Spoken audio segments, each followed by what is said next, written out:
Hey guys, this is me, Kevin Murphy, on my channel called Narcissistic Abuse, Learning Who I Am Again. I am actually away on vacation, celebrating my birthday. My birthday was actually 2 days ago. It was on Thursday on the December 2nd. So I decided to just get away. I'm down here in Orlando, Florida. It's sunny.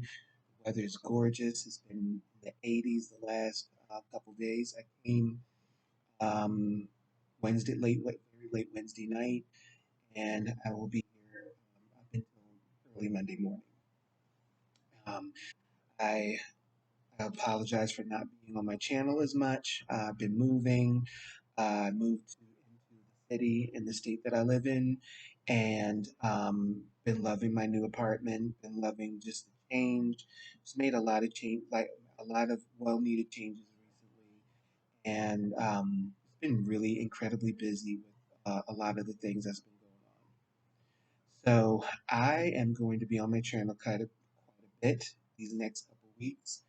I've been having a lot of my viewers emailing me with different topics, such as covert narcissistic stalking, and different topics such as smear campaign, what to do if you're the target of a smear campaign, or what do you do if you feel the need to you know, defend yourself, or if you're losing friends due to the smear campaign. I'm going to talk a lot more about, more in depth about having narcissistic friends, whether they're covert narcissist or overt narcissist friends, and some of the things that you look for in relationships with these people, the way that they talk to you, the way that they talk about you, the way that they talk about others. Those are, look what red flags to look for in these relationships. Those are things that I'll be definitely talking about within the next couple weeks. Um, Even within the next couple days, I'll be just answering a lot of the emails that I've been getting and a lot of questions of of just different situations that people have been going through. So I just want to reiterate to my viewers that I haven't been ignoring you, that I've been very busy, and that I'm back, and that keep the emails coming, keep the questions coming. This channel is for awareness purposes. It's to help other people who are dealing with narcissistic abuse, whether it's in your family system or friends that you have, or in a workplace. I'm here to answer any questions or any concerns that you may have. So today's topic is on standards, and standards on how you wish to be treated in a relationship, whether it's a significant other or a friendship or even in your family. Um, a lot of narcissistic survivors have a hard time with this, such as setting boundaries and having different standards in their relationships. Feel that having standards or setting standards in relationships is mean, or thinking that you're above them, or you thinking that you're better than someone else, and that's not what this is. It is very important to have standards in your relationships with others. It shows that you have an awareness of what you're willing to tolerate and what you're willing to not tolerate. It also shows that you are growing as a person and as an individual, and that you are willing to cut ties with people who are not willing to treat you with respect. When you grow up in a family system with narcissists, that the families of origin will teach you that you're not to have any boundaries. You're not to have any standards. You're not to have any kind of boundaries in your relationships with other people. You're supposed to go after the first person that bats their eyes at you, or winks at you, or shows you any kind of attention. And this keeps us survivors of abuse very very desperate for love and affection, and this also sets us up for the love bombing stage. So when you are involved with, if say for example you are someone that has been abused, and you have no standards, you have no recollection of what's appropriate to tolerate in a relationship, and you're female and or a male, and some some guy or girl comes up to you and starts, rapping game at you or telling you how wonderful or handsome or beautiful you are. And because you are so starved out for love and emotional crumbs, and your family of origin has taught you that you are not supposed to have standards, you're not supposed to have boundaries or anything like that, you start to unload, so to speak.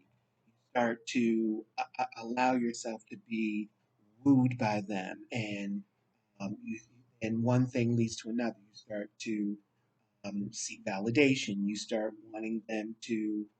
You start sharing certain vulnerable, intimate details about yourself with these people.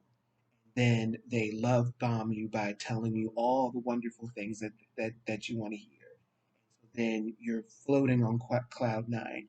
You're feeling, the best about yourself than you have in a very long time. And then so that way you keep on giving them more information about you. So you might start off with telling them that you come from a broken home. Then you might go into telling specific details of how your narcissist has abused you. Or you go into detail about how you've been in different broken relationships. And then once that devaluation stage starts to happen, then they start throwing all of this stuff in your face. So you are looking for that original um, that original love bombing stage. So you've entered into the devaluation stage, and then you're trying to go back into that love bombing stage. You're wanting that person that showed you a love and attention to go back to doing the same thing that they were doing before, and that love bombing stage will never ever ever happen again. And this is the narcissist way of getting you to claw and beg and and to get down on your knees and grovel for their attention, for their admiration. And this is what happens, ladies and gentlemen, when you don't have boundaries, when you do not have set appropriate standards in your relationships. Um, our family of origin, if you have come from a narcissistic household, they will teach you that you're not worthy. They will train you to um, look for and seek out partners that were like them. So, as the survivor, you will start seeking out partners who mirror your narcissistic mother or your narcissistic father or your narcissistic grandfather or grandmother, whoever the narcissist was in your life. And you start to, it's almost like you wear on your aura is all about, it's dripping with low self esteem, with low self worth. And I'm not blaming Survivor, and I'm not saying that it's all the survivor's fault or anything like that. But as a survivor, we have to have proactive strategies. We have to have preventative strategies in place so that way being a we're not continuing to re-victimize ourselves or re-traumatize ourselves. And part of that preventative is to have standards, have deal breakers, have things in place that will, for us, that that say that this does not work for me.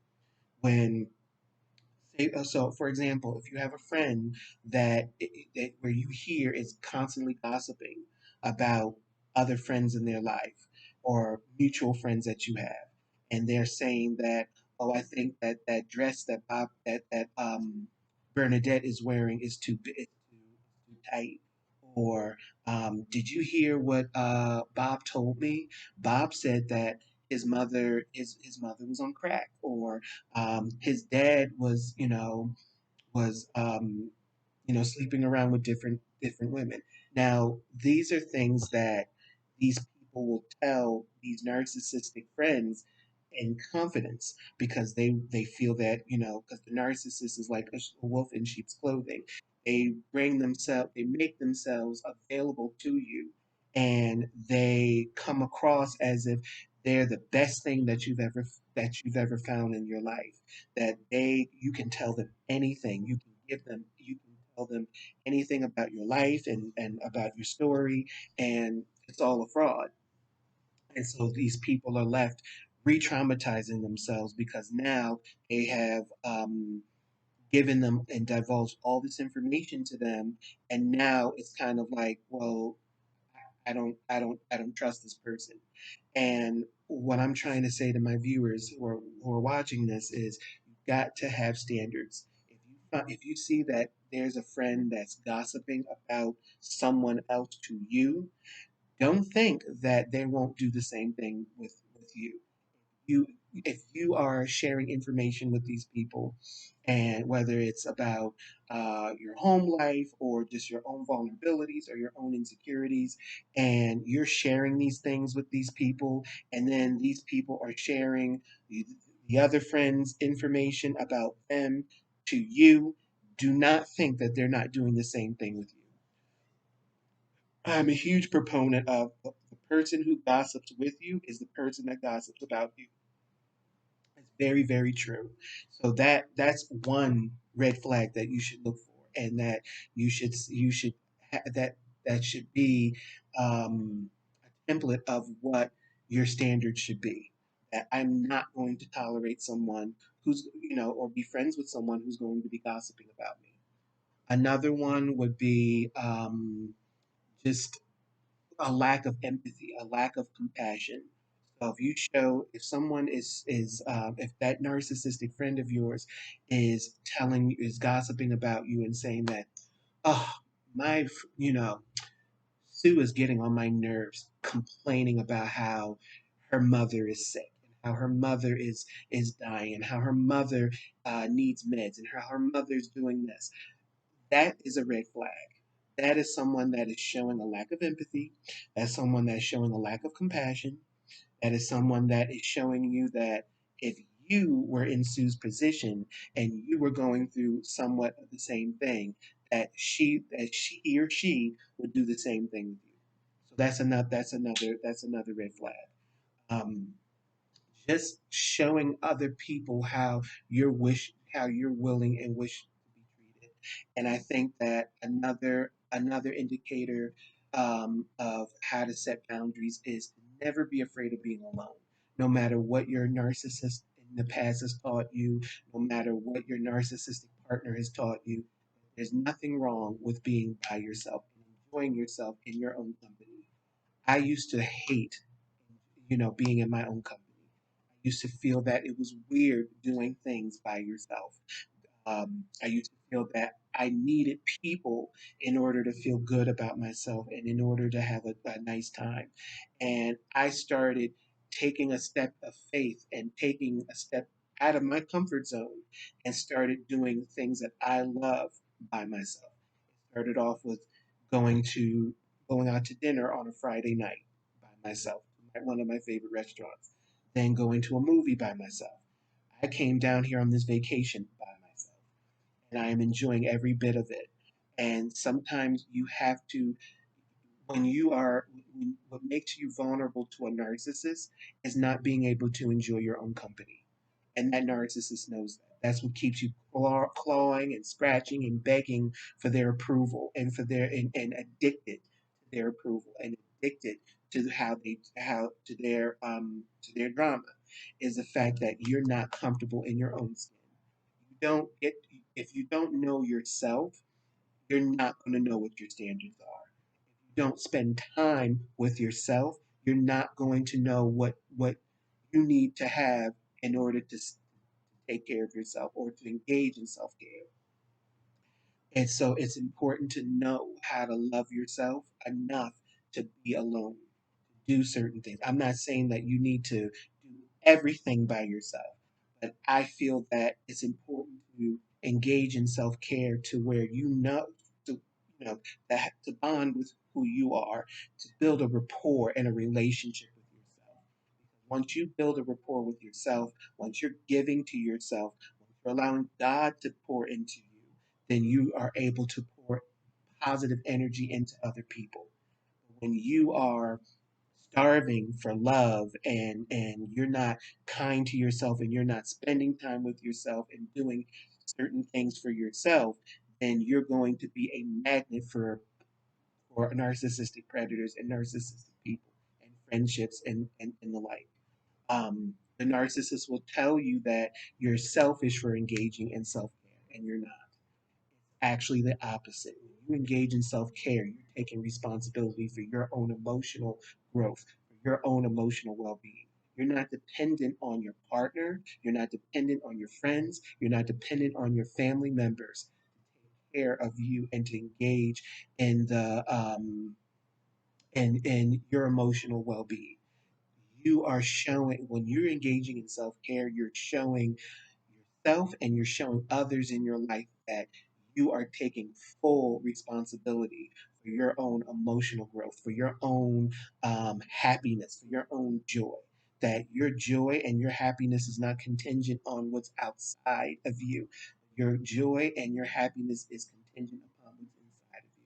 When you are filling yourself up with goodness, with compassion, with self care, and with self love, you are able to pour that out to other people. You're not coming into relationships expecting for people to love you. You're not coming into relationships with people um, with this, with this starved, desperate state that if you know, I'm hoping that they'll like me. I'm hoping that they'll feel this way about me. You're coming in confident. You're coming in, you know, wanting things to work out. But if they don't, then that's fine because you know who you are. You're not afraid of being by yourself. You are okay with you know your deal breakers. You know what your boundaries are. You know what your standards are. And you know that I don't like the fact that Bobby is talking about James like that, or not having a sense of compassion for him. This is uncomfortable for me. And that shows growth. It shows growth that you know that I don't need someone else to validate my experience, that I'm able to validate that experience for myself. So I know that this is not working for me. I'm going to take a step back.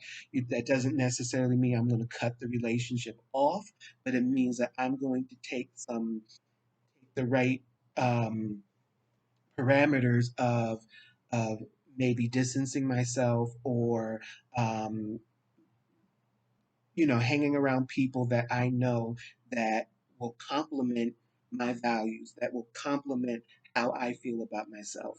When you don't feel good about yourself, you're willing to just take and deal with anything. And that is something that we have to work on hard.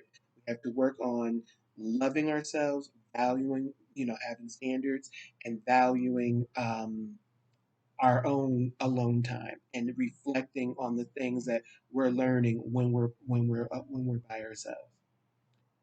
So this was a video on having standards and having boundaries in your relationships, and not being afraid of being alone, and not and taking that opportunity when you are by yourself to build a rapport, build a relationship with yourself, showing yourself that love and that self care. So that way you can be an awesome asset to other people and be that awesome person that you already are to other people when you are learning how to have standards, engage in self care, and I promise you, you will start to attract healthier people. So please stay tuned for for more videos. I'm Kevin Murphy, and thank you for watching. Talk to you soon. Have a good day.